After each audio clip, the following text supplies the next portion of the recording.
and then exhale all of it out with this tone.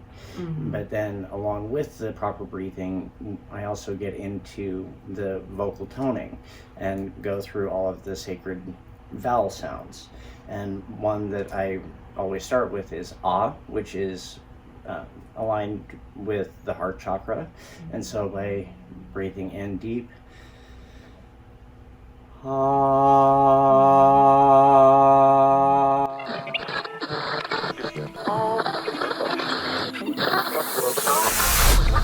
Intergalactic beings of multi-dimensional realities.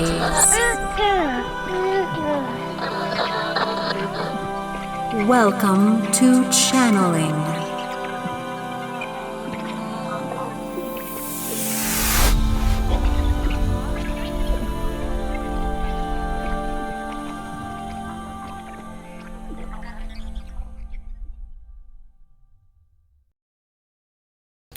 Hello everyone, we're in a beautiful, exciting episode of Welcome to Channeling, and for the first time we're doing it live and in person because that's what we get. This is the treat, a treat that we're maybe we'll get to do more and more of this together. That's kind of the plan.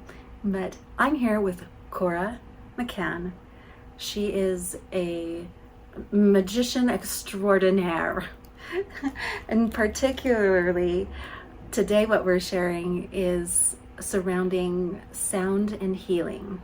And in a few minutes we will be offering a little healing session, sharing with you and with sound bowls. But I wanted to first introduce Quorra and tell the story of how I met you and the magic behind that. And so and then share like what we plan on doing, sharing with people. So I first want, because I'm the one always telling my stories, I would love to kind of hear your story about how you've opened to music in your life and then how you and I met. Okay. Well, for me, I started my journey with music at about 5 years old, just banging on the piano that we had because my dad was a concert pianist. And so we just always had the piano there and there was music to be had. I'd wake up to, Mozart and Liszt and Chopin and all of those things. Just heavy hitters. And that was just warm up for my dad. And so I was just exposed to a lot of classical and jazz and different forms of music that really just got me interested. And I started piano lessons at about 7. And from there I realized that, piano wasn't for me. And so I tried cello, and that strings are not for me. And so I moved into winds and percussion, and that's pretty much where I stuck. And I play multiple types of clarinet, saxophone, and then I moved into percussion with, drum kits, and I was in band in school, and I've been in several bands since. And so I just kind of have always been involved with music. That sounds really magical. I mean, I was exposed to, I was raised in a family where at 4 years old, my dad was teaching us like 4-part harmony, and I tried the guitar, and I tried the piano, but it wasn't like I was raised with kind of the intense, I guess, surroundings of music every day of life. I think that's amazing. And I'm sure it helps too with some of the technical aspects when you're dealing with music, because you can kind of understand how it works. I think a little bit more than, maybe me, I would say. I remember in my college theory class, it was just kind of rough. It was a little bit rough trying to understand all of it. And because I work so intuitively with music, that's always been a stretch for me. And so one thing that I've enjoyed is your groundwork that you have of all that technical information. And I'm like, oh, is that why? Oh, okay, awesome. Well, I do everything by ear. I have a very basic understanding of music and theory and things like that. But for the most part, I just open my heart and allow music to happen. And so it's all just kind of understanding the basics and then breaking all of the rules. Ah, nice. Well, I think I really love what you said. I'm talking to everyone out there. I think music, it flows through us, you know, and once you start feeling into that, then I think this is so cool, because I was just talking to my dear friend today about my song, you know, and how I'm discovering more and more of my song and wanting to be able to share that with people. And ultimately it's a song of love, because that's what we're doing here. Mm-hmm. We're doing love, but we get to express it in our unique ways, and we get to find our songs of love and let them flow through us. Mm-hmm. And kind of your latest foray in music is you entering into learning sound bowl information. And tell us about the work that you do specifically, because that's kind of how my twin came across you, and then after that we came across you again. So talk about sound bowls. So I've been working with crystal singing bowls for about 3 years now, and once I stepped into it, it was just as a sales position, and you know, I didn't really have a whole lot of experience with the finer points of sound bowls.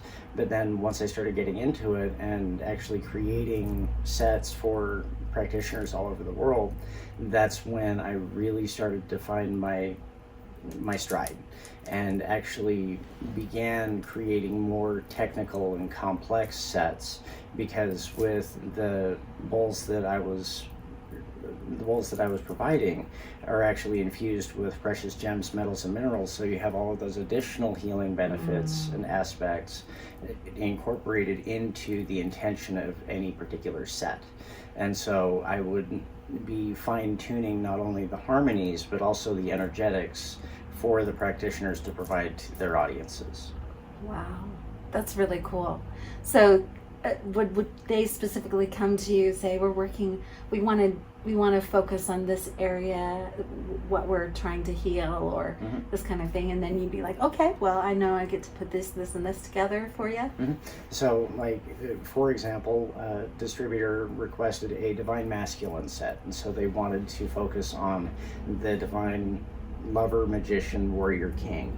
And so from that, I took the different energetics and colors and like the tones and things that best represented those particular aspects of the divine masculine to provide within just one set. And this helps that you have so much background in a lot of different magic and I was other a things. humanities major, and so I can get creative with imagery and just allow that to kind of guide my own intuition, plus with my connection with the bowls and how they speak to me in a lot of really weird ways that are hard to explain. But they just kind of guide me to let me know who wants to play and how they want their family to grow. Yeah, I think that natural flow is something that I just really appreciated when I worked with you, because I could feel the movement with it. It wasn't your brain trying to make the bowls do something. It was you like really listening and helping support the flow of things, and I thought that was really beautiful. We're jumping in and telling you how we got to know each other, actually. Well, tell me your side of the story of how we got to know each other, because I think it will be obvious. I mean, it sounds obvious at this point, but go ahead and tell me your side of that story. Well, so I had just done an interview with our friend Sharon, and from there, it was just an opportunity to, start playing with additional practitioners, and it just seemed like a really cool opportunity that I couldn't pass up.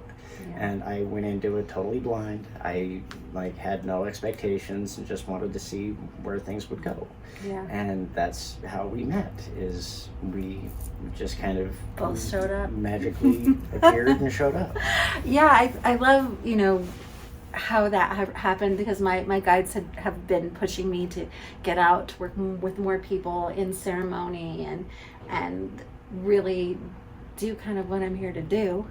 And as we were on Facebook and I saw this this post, and I immediately knew, I get to respond to it. And it was someone looking for sound practitioners and healers for an event, and it was kind of a donation basis at that time, but it was really beautiful. They were looking for several of them, and I contacted them, and we were going into an event working with other people that we'd never worked with before, and we were going to do a sound healing thing. It was, and I remember walking in, I was like, there was something in me that was so calm about it.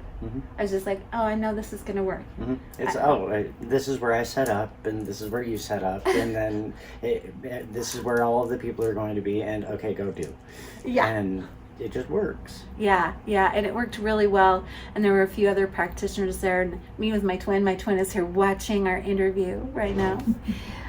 We showed up there with her, and it was just a lovely experience, and we've kind of bonded and developed more. And I think for me, I see a vision in the future of us being able to perform and do ceremony together more and more, and offer recordings to people, and it being able to be found on Soul Play.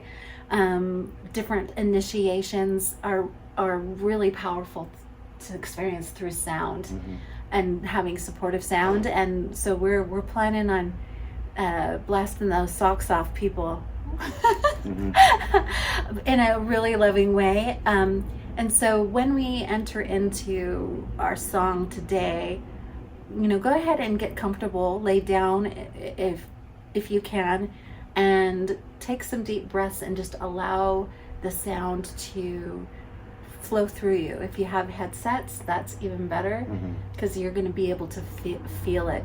And before we enter into it, bring up something that maybe there's an inner conflict, maybe there's something that you're wanting to overcome, and just offer it to the sound. As you offer it to the sound in its movement is going to be available to help you open, and you open it in a new way that you've never seen before. And this is kind of the basics of what I encourage people to do when they enter into sound.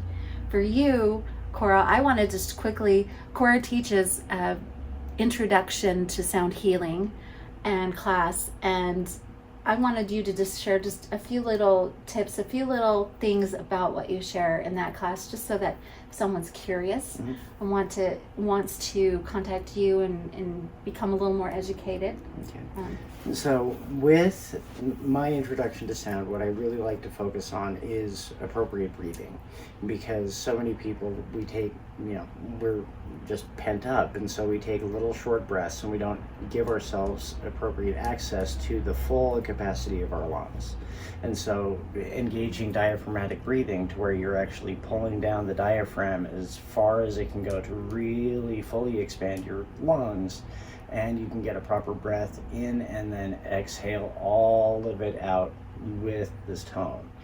But then along with the proper breathing, I also get into the vocal toning and go through all of the sacred vowel sounds. And one that I always start with is ah, which is aligned with the heart chakra. And so by breathing in deep,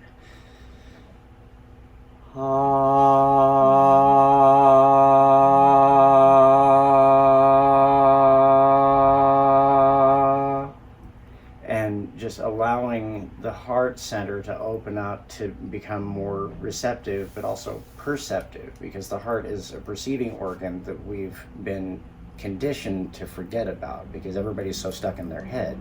And so getting into the heart center and allowing that to connect with other people and even our environment allow us to see things that we would normally miss.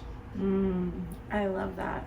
I felt when you did that tone how open. It's like, I feel like it's open cave channel right there.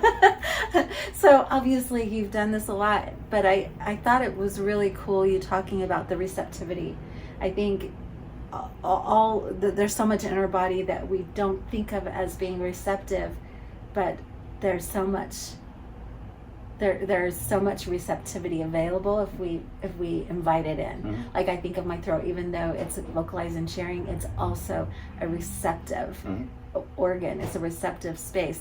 And even for me, and I guess as I look at what people call ascension and other things like that, I view what's up here as, instead of it being focused on, I'm going to think my way out, it's actually a receptor for what we normally don't see in our lives.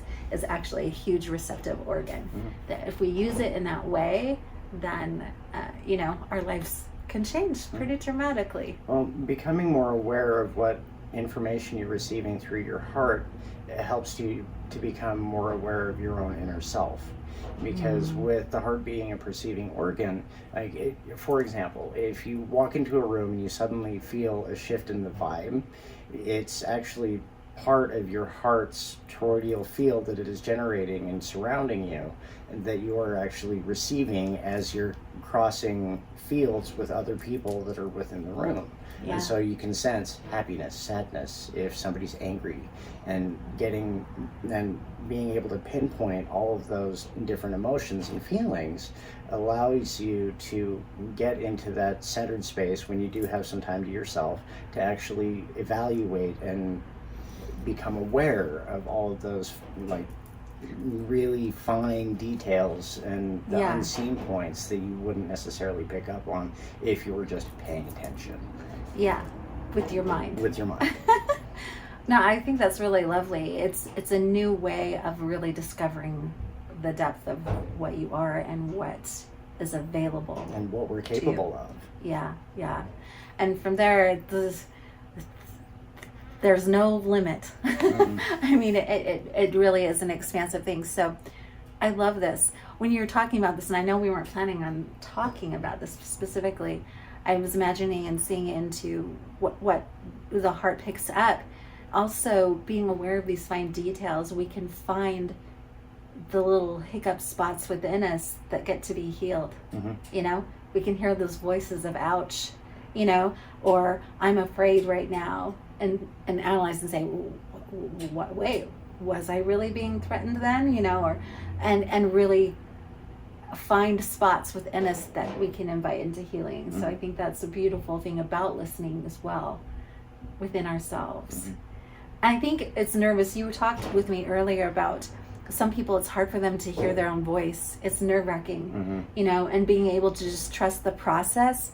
When it's like an instrument, when it hasn't been played, it can be a little off key, and you start fine-tuning it, and it's okay. It's a part of the process, I think, that we can accept ourselves as we are in a process. And the more that we dedicate ourselves to the process, the more beauty we can find, I think. Well, it's like with any, art. If you paint or you draw, even if it's poorly, it's the expression, it's the creativity, it's allowing that to not be perfect. You don't have to monetize everything that you want to be good at just because it's a hobby. It's because you love it. It's the love of it that really drives you. And so even just listening to your own voice and allowing that expression out, regardless of what it sounds like, it's more important that you are expressing, not how you're expressing. There you go. That's the encouragement, everyone. It is important that you're expressing. It's a beautiful part of just the process of life and being able to help it move. So I love that. Well, I think I'm being inspired to bring us down to our experience. Today, my inspiration is coming from green Tara. I have been experiencing an initiation through green Tara, and so I hope that the wisdom of green Tara is a blessing to all of you here. Is there something that you want to bring into this session as we start? I'm just a channel, and things just flow through me as they will, and so I prefer to not associate anything in particular, just because of my own practice, because it's all just energy, and those energies, even though humanity has attributed names to particular archetypes, they're all just energies that are available to us at all times. Absolutely. And this is something that I feel about all these different things is it's kind of a name that comes as an offering, and we can decide if we accept that medicine and what's there for us. So and I love that really. I think the more and more I am discovering, the more I am in what I consider medicine, the more it's really about me coming to understand my true wholeness, my true depth. And whatever is offered, what is seen as outside is offered, it's actually an offering for me to open to my wholeness, to my divine nature. So that's the way I look at it. All this play that we have interacting with each other, that's what it's all about. So as long as we keep that in mind, I think that it helps us be more grounded and feel more safe. Agreed. Yeah, perfect. Well, we're going to start our interaction, and just offering this up as a blessing to all who are listening. And we'll get going.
We are here today gathered in recognition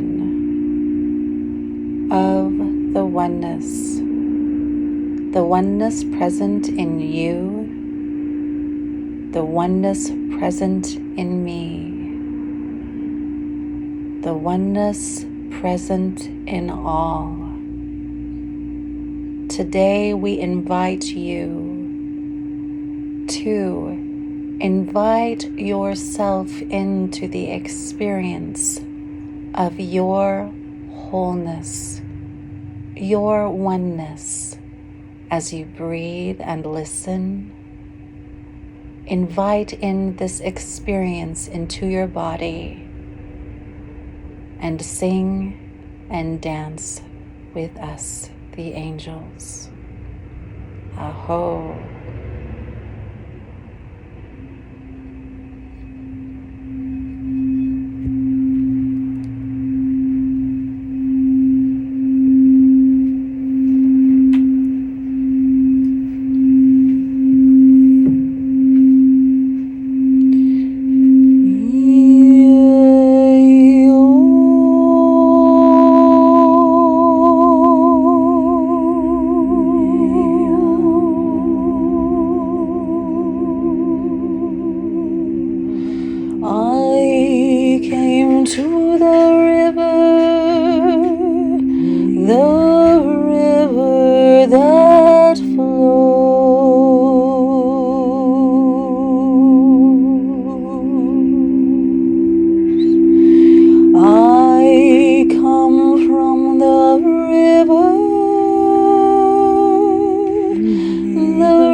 Tora Soha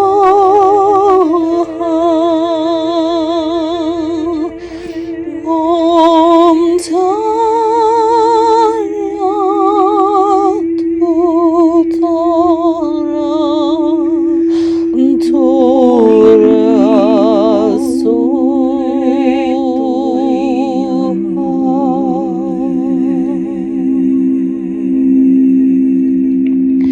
I bring this peace as a part of me.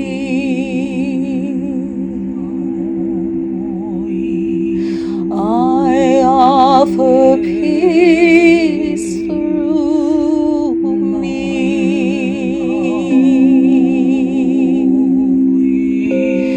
Free from sorrow, suffering.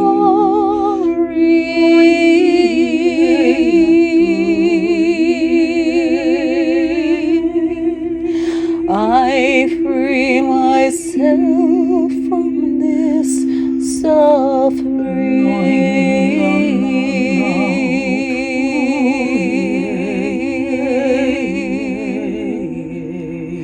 Om Tara Tara away.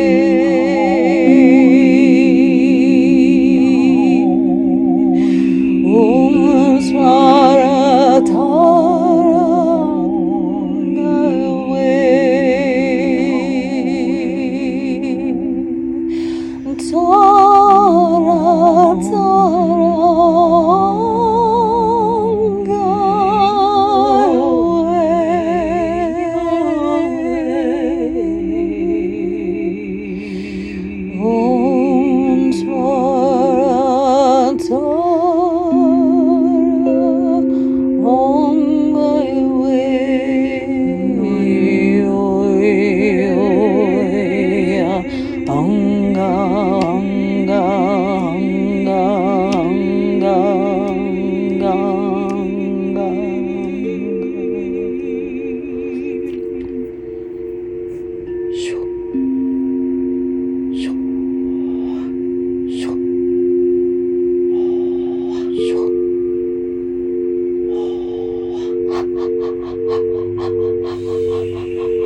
of my heart to you.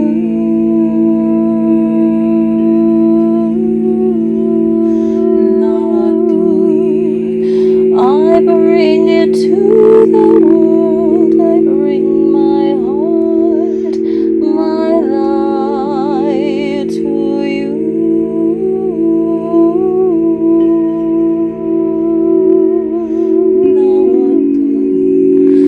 I walk the earth so broad, so bright, so free. We are walking in love, one family. All away. I offer this to you.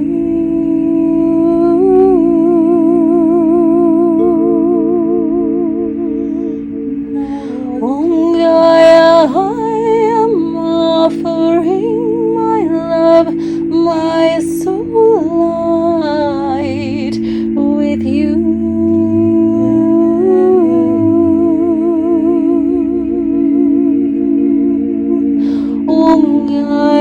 May you hold me as your love. We are one with heaven above. Here I bring my love, my heart, my walk with you. My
Quorra, thank you so much for offering that with me. My pleasure. I love working with you, and I'm so excited that we'll be continuing to work together. Absolutely. And we'll be making sure to put links to you and what you're doing down below. And say out loud, what's the best way for people to contact you right now, and where might they find you? So I can be found on Facebook at Quantum Living Ministry. My email address is quantumlivingministry@gmail.com, and I am available for teaching. I do private sessions. I am a Reiki master practitioner and teacher, and so I'm available for many different modalities, and so hit me up and we can just kind of get a conversation going and see where things go. Yeah, I love that. She has much to offer, everyone. Thank you so much, everyone, for coming and attending and listening to this episode of Welcome to Channeling. Until next time, own your stage and play on. Click the link below to receive your very own free soul play meditation, reboot, or soul song. Thank you for joining us on this episode of Welcome to Channeling. Till the next episode, own your stage and play on.